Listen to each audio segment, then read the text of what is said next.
সবাইকে শুভেচ্ছা। প্রিয় শিক্ষার্থীরা, কেমন আছো তোমরা? নিশ্চয়ই অনেক ভালো আছো। তো প্রতিদিনের ন্যায় আমরা আজকে উপস্থিত হয়েছি আমাদের অনলাইন ক্লাসে। তো উচ্চ মাধ্যমিক রসায়ন প্রথম পত্রের লাইভ ক্লাস আমি প্রতিনিয়ত বা প্রতিদিন নেওয়ার চেষ্টা করছি, তোমরা ইতিমধ্যেই জানো। এবং ক্লাসগুলো আপাতত রাত্রিবেলা করে নেওয়া হচ্ছে সবার সুবিধাতে, এবং ফেসবুক লাইভে নেওয়া হচ্ছে সবার সুবিধার কথা বিবেচনা করে।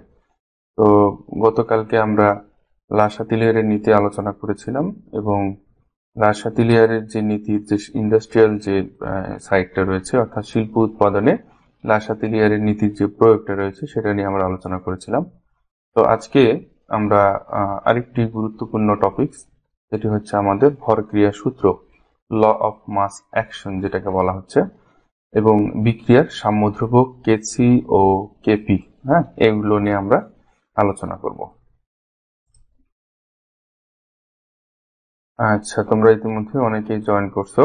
অনামিকা দাস ঋতু নমস্কার, মন্দিরা ব্যানার্জি নমস্কার, তানজির হোসেন রায়হান ভালো স্যার, হ্যাঁ ভালো, all clear, thank you. Aklima Akter Munni ওয়ালাইকুম সালাম, ভালো আছি রায়হান। আচ্ছা আচ্ছা, ঠিক আছে, থ্যাংক ইউ। তোমাদের সবাইকে অনেক অনেক ধন্যবাদ যে তোমরা মোটামুটি সময় মতো উপস্থিত হয়েছো, এবং আমিও চেষ্টা করেছি তোমাদের ক্লাসগুলো যেন সময় মতো নেওয়া যায়, এবং আমার উদ্দেশ্যটাও সেরকমই যে সময়ের কাজটা যেন তোমরা সময় মতো করতে পারো।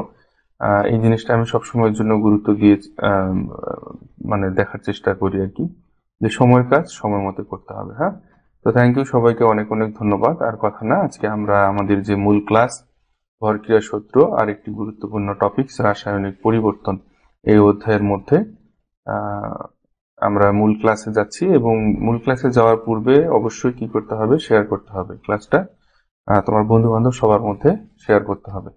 আর তোমরা ঠিকঠাক শুনতে পাচ্ছ কিনা এবং দেখতে পাচ্ছ কিনা এটা যদি একটু কনফার্ম করতে তাহলে খুব ভালো হতো। ঠিক আছে?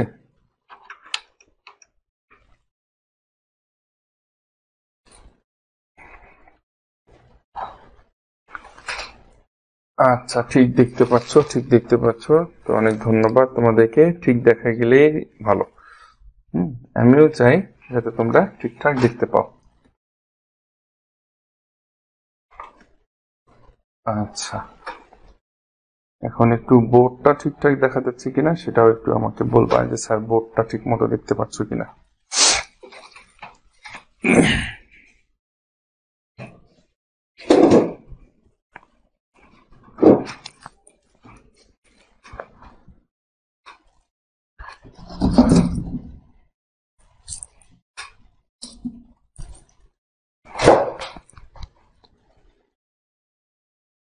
আচ্ছা, দেখি বোর্ড ঠিক মতো দেখতে পাচ্ছ কিনা, বোর্ডটা একটু ঠিক করে নিই।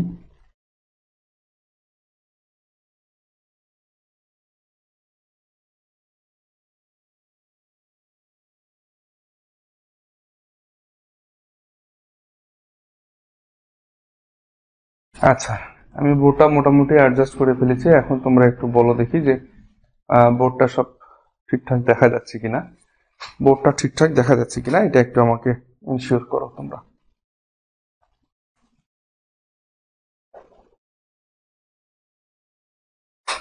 আচ্ছা, সব ঠিক আছে, সাউন্ড টাউন যত যা আছে সব ক্লিয়ার আছে না? আচ্ছা, ঠিক আছে, অনেক ধন্যবাদ তোমাদের সবাইকে। তাহলে আমরা আজকে আলোচনা করব আমাদের যে মূল টপিকস, অত্যন্ত গুরুত্বপূর্ণ একটা টপিকস, ভরক্রিয়া সূত্র, এবং তার সাথে কি এসি ও কেপি। আচ্ছা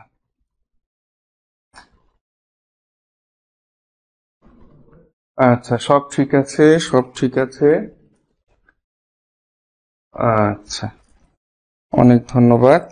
আচ্ছা শোনো, তাহলে ভরক্রিয়ার যে সূত্র, সাধারণত এই ভরক্রিয়ার সূত্রটা আমাদের বলা হচ্ছে ইংরেজিতে ল অফ মাস অ্যাকশন। তো 1864 সালে নরওয়ের দুই রসায়নবিদ বিজ্ঞানী গুলবার্গ এবং পি ওয়াজে, পি ওয়াজে অনেক বইতে রয়েছে, পি ওয়াজে অনেক বইতে রয়েছে পি ভাগে, একজন হচ্ছেন বিজ্ঞানী গুল্ডবার্গ, এবং আরেকজন হচ্ছেন পি ওয়াজে, অথবা কোনো কোনো বইতে রয়েছে পি ভাগে। তো যাই হোক, এটা নিয়ে কনফিউজ হওয়ার কোনো কারণ নেই। তো বিষয়টা হচ্ছে এরকম যে এই দুই বিজ্ঞানী সাধারণত রাসায়নিক বিক্রিয়ার গতির উপর বিক্রিয়কের ঘনমাত্রার যে নির্ভরশীলতা রয়েছে, এই নির্ভরশীলতা সংক্রান্ত একটি সূত্র প্রকাশ করেন, যা ভরক্রিয়া সূত্র নামে পরিচিত। সূত্রটি হচ্ছে এরকম যে নির্দিষ্ট তাপমাত্রায় একটি বিক্রিয়ার গতিবেগ বিক্রিয়ায় অংশগ্রহণকারী প্রতিটি বিক্রিয়কের সক্রিয় ভরের সমানুপাতিক। নির্দিষ্ট তাপমাত্রায় একটি বিক্রিয়ার গতিবেগ বিক্রিয়ায় অংশগ্রহণকারী প্রতিটি বিক্রিয়কের সক্রিয় ভরের সমানুপাতিক।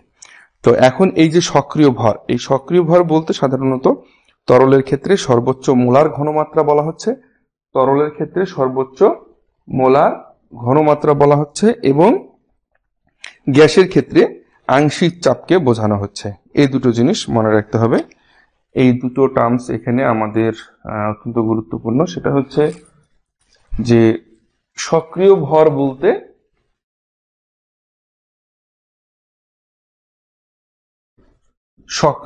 বলতে বোঝানো হচ্ছে একটা বোঝানো হচ্ছে তরলের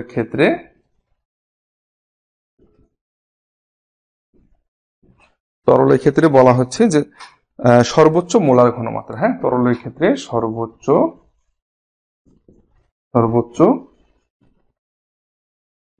মোলার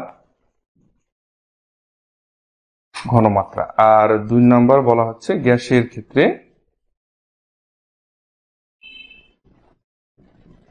ক্ষেত্রে বলা হচ্ছে যে এখানে আংশিক চাপ। গ্যাসের ক্ষেত্রে বলা হচ্ছে আংশিক চাপ।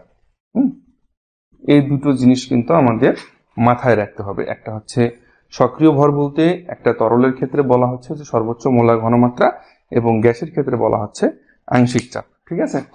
আচ্ছা, এখন এই যে আমাদের নির্দিষ্ট তাপমাত্রায়, প্রথমে বলা হচ্ছে যে নির্দিষ্ট তাপমাত্রায় যে কোনো একটা বিক্রিয়ার গতিবেগটা সবসময় কি হবে, বিক্রিয়ায় অংশগ্রহণকারী প্রতিটি বিক্রিয়কের সক্রিয় ভরের সমানুপাতিক হবে। আচ্ছা, চলো আমরা এখন তাহলে আরেকটা জিনিস জানি। সেটা হচ্ছে যে বিক্রিয়ায় অংশগ্রহণকারী বিক্রিয়ক সমূহের সক্রিয় ভরটা যদি বৃদ্ধি পায় তাহলে বিক্রিয়ার হারও বৃদ্ধি পায়, এবং সক্রিয় ভর যদি হ্রাস পায় তাহলে বিক্রিয়ার হারও হ্রাস পায়। এখন আমরা জানবো যে এই ভরক্রিয়া সূত্রের গাণিতিক যে প্রকাশটা, এই ভরক্রিয়া সূত্রের গাণিতিক প্রকাশ, এটা আমরা জানবো। আচ্ছা, ভরক্রিয়া সূত্রের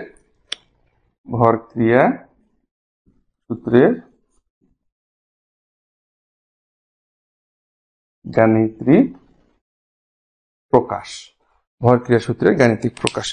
এখন আমরা মনে করি যে কোনো একটা উভমুখী বিক্রিয়ায় দুটি ভিন্ন পদার্থ, যে এক্সাম্পলগুলো আমরা আগেও দেখছি, যে দুইটা ভিন্ন পদার্থ যদি আমরা কল্পনা করি যে এ প্লাস বি, দুইটা ভিন্ন পদার্থ অর্থাৎ বিক্রিয়ক বিক্রিয়া করে কি করবে, সি প্লাস ডি উৎপন্ন করবে, তাই না? সি প্লাস ডি যদি উৎপন্ন করে তাহলে আমরা দেখতে পাবো যে এই বিক্রিয়াটার একটা উভমুখী বিক্রিয়া, তাই তো? আচ্ছা, এখন আমরা জানবো যে মনে করি আমরা যে এই যে এ বি সি এবং ডি আমরা এখানে লিখছি, অর্থাৎ এ এবং বি বিক্রিয়ক আর সি এবং ডি হচ্ছে আমাদের উৎপাদ বা প্রোডাক্ট, যেটাকে বলা হয় রিঅ্যাকট্যান্ট আর প্রোডাক্ট। এই এ বি এবং সি এর সক্রিয় ভর বা মোলার ঘনমাত্রা যথাক্রমে, দেখো এগুলো কিন্তু সবগুলো সুন্দরভাবে কিন্তু বই না থাকলে কিন্তু লিখে নাও। হ্যাঁ, আমি লিখে দিচ্ছি যে মনে করি এ বি সি এবং ডি এর সক্রিয় ভর বা মোলার ঘনমাত্রা, সক্রিয় ভর বা মোলার ঘনমাত্রা যথাক্রমে, সক্রিয় ভর বা মোলার ঘনমাত্রাটা যথাক্রমে কি হবে, ঘনমাত্রা এ, ঘনমাত্রা বি, ঘনমাত্রা সি